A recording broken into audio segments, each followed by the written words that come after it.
Olá pessoal, sou eu de novo. Todo mundo já assistiu a um filme de terror e já pensou que um jogo daquela obra poderia ser interessante. Até porque é muito comum jogos ganharem filmes, como Resident Evil, FNAF e Silent Hill. E com filmes que fazem sucesso não é diferente. Eles também acabam ganhando jogos, principalmente na época do Play 2, mas isso é algo que praticamente acontece em todas as gerações. Temos exemplos de jogos como Toy Story, Shrek, Homem-Aranha e até o jogo do Dragon Ball Evolution. E sim, por mais estranho que pareça, ele existe. E com os filmes de terror, ou pelo menos com os personagens de terror, não é diferente. Mas o meu vídeo não é sobre eles simplesmente ganharem jogos, e sim sobre a decadência dos jogos baseados em filmes de terror. Lembrando sempre que é apenas a minha opinião, você tem todo o direito de discordar. Se quiser, comenta aí a sua visão e caso queira me ajudar, sugere qual pode ser o próximo vídeo. Deixa um like e se inscreva no canal. Então, vamos lá! Dos anos 70 aos anos 90, tivemos filmes históricos de terror como Alien, Sexta-feira 13, Hora do Pesadelo e Halloween. Como fizeram um sucesso enorme, é claro que aproveitariam para ganhar uma verba extra no mundo dos jogos, o que para mim não é uma ideia ruim. Acho que os jogos são uma ótima forma de expandir o universo e nos aproximar dele.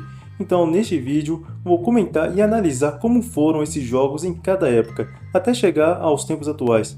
Vamos ver as suas evoluções e também o seu declínio. Começando pelos jogos de filmes de terror antes do Play 1, no Super Nintendo e em outros consoles dessa época, era muito comum ver adaptações de filmes, desenhos e outras obras. Por exemplo, Férias Frustradas do Pica-Pau, Batman Retorno e o tenebroso ET o Extraterrestre. Na maioria das vezes, esses jogos seguiam padrões bem parecidos, não tinham nada a ver com a obra original, envolviam pular buracos, matar bichinhos e traziam uma dificuldade no máximo.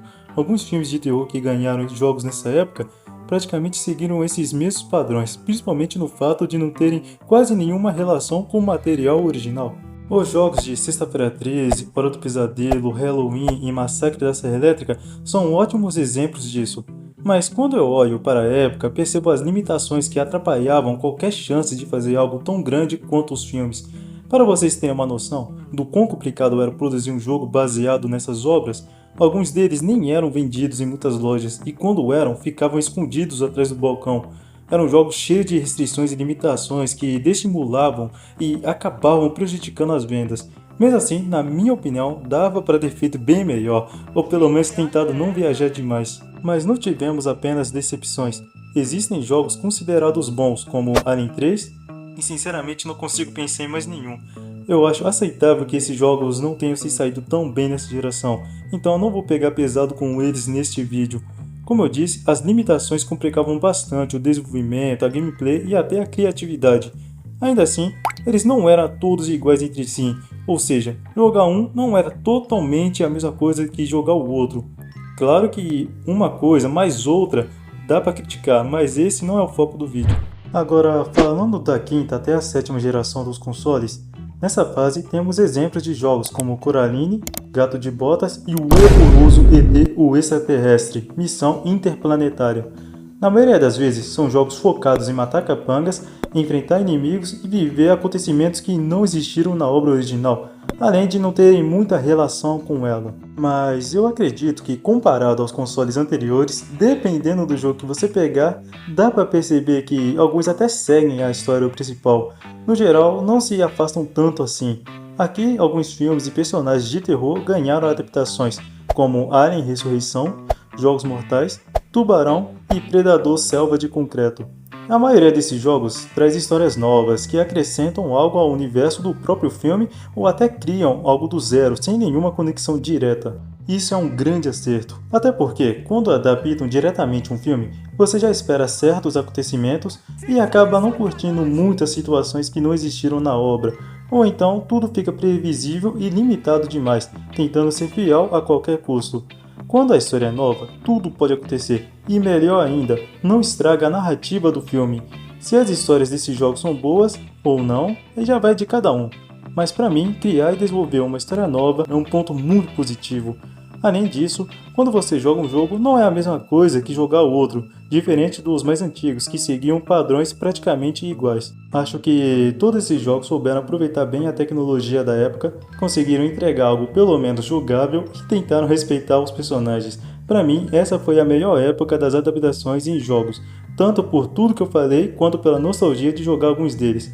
Inclusive, eu acho que todos esses jogos que citei, tanto dessa geração quanto das mais antigas, merecem um vídeo próprio. Se vocês quiserem, eu trago um vídeo sobre cada um. Enfim, chegamos na oitava geração até a atual, onde a tecnologia está no seu ponto mais avançado e é justamente aqui que aparece um grande problema. Nessa geração temos exemplos de jogos como South Park e o ridículo jogo do Ben 10 Reboot. Aqui, a maioria dos jogos traz histórias novas e tentam seguir a obra original do seu próprio jeito. Mas não vamos focar nesses. Vamos falar dos jogos baseados em filmes de terror e incrivelmente são vários. Temos exemplos como Massacre da Serra Elétrica, Predador e Palhaços Assassinos do Espaço Sideral. E é aqui que está o problema. O que esses três jogos têm em comum? Todos eles são jogos multijogador assimétricos. Basicamente, são jogos em que os jogadores assumem papéis diferentes dentro da mesma partida, um personagem persegue enquanto os outros precisam se esconder, sobreviver ou escapar. Ou seja, no final das contas, são praticamente o mesmo jogo, mudando apenas a skin dos personagens. Enquanto nos consoles anteriores tínhamos jogos diferentes com histórias próprias e ideias únicas, aqui todos seguem a mesma fórmula de 4 sobreviventes contra um assassino. Existem algumas poucas mudanças entre eles só para tentar parecer diferente, mas na real, quase tudo é a mesma coisa. E o problema não é só esse. Parece que esses jogos são criados apenas para render uns trocados e depois simplesmente são abandonados. Praticamente todos que seguiram esse caminho acabaram tendo um fim. Sem falar que, mesmo sendo baseado em filmes de terror, nenhum desses jogos realmente dá medo ou sequer causa sustos ou desconforto. E isso para mim é muito decepcionante.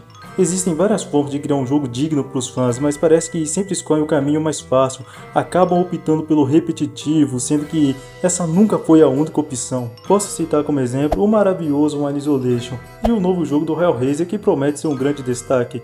Ambos são experiências diferentes e nos aproximam muito mais do universo original. Eu vejo esses jogos como uma verdadeira carta de amor para os fãs.